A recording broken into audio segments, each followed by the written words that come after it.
Now, welcome everybody to our next project, that is rock, paper, scissor.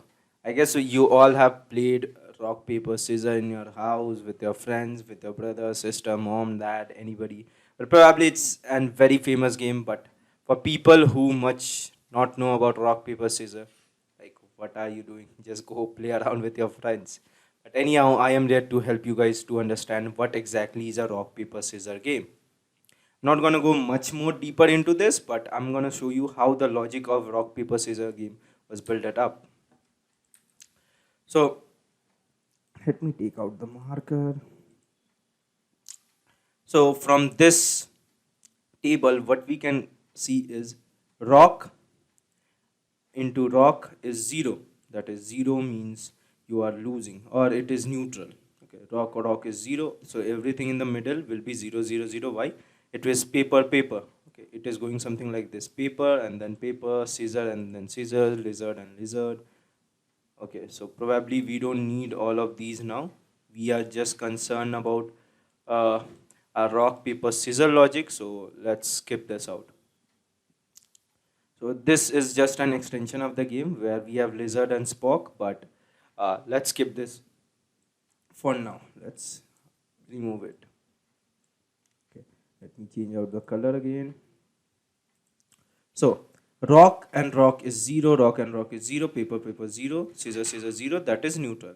But paper and rock, wherever we have one means you have win. So paper, if you have done paper and the other guy has done rock, then you will win. But if the other guy has done rock and paper, it's he will lose. Okay. Same thing, -1 means lose. Scissor and rock is -1, so you will lose. Rock and scissor is 1, so you will win.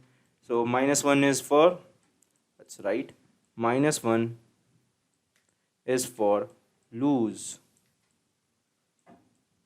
Okay, and let's write 1 is for win. Last thing that we have is 0 is for tie.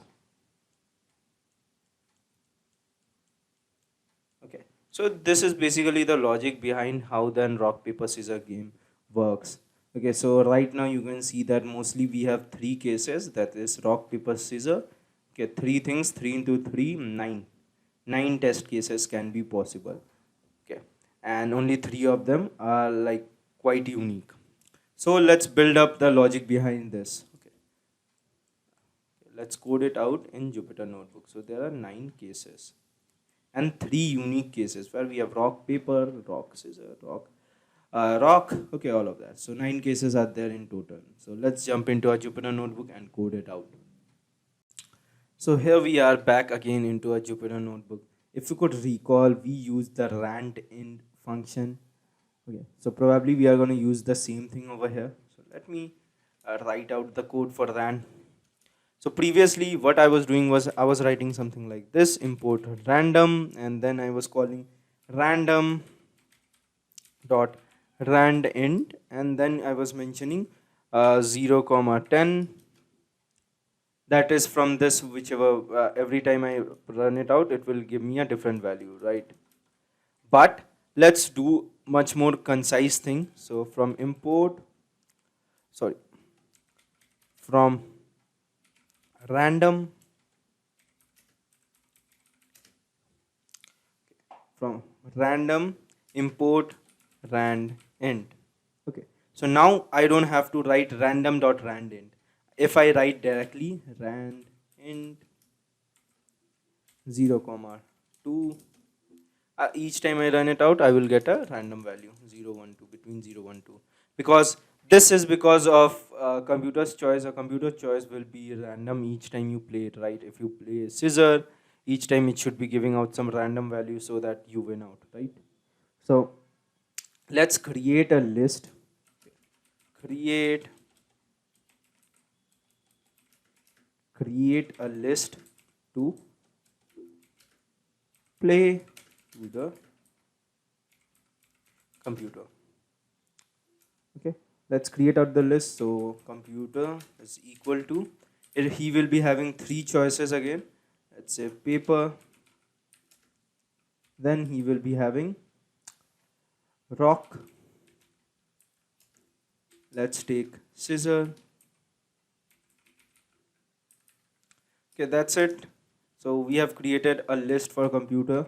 Let's check it out if it's working or not. So yeah, it's working just fine. Paper, rock, scissor, all the three things are there. Now let's take initially player is equals to false.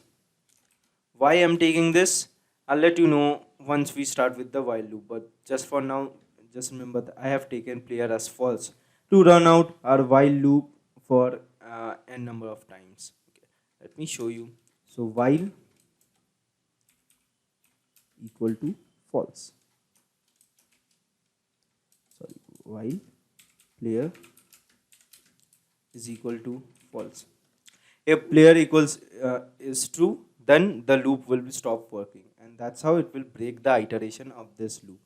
So what we learned in this video is we learned about randint and how we can call a specific library from a specific module from a library. Okay, random is the library and randint is the specific module. And what is randint? We already know. We created out and list having paper rock scissor, then we created player equals to false, and then we have player equals to false. Okay, when it becomes true, the game will just stop. Okay, so that's it for this video. In our next video we are just going to code much more deeper into this and bring the logic inside of it. So let's jump into our next video.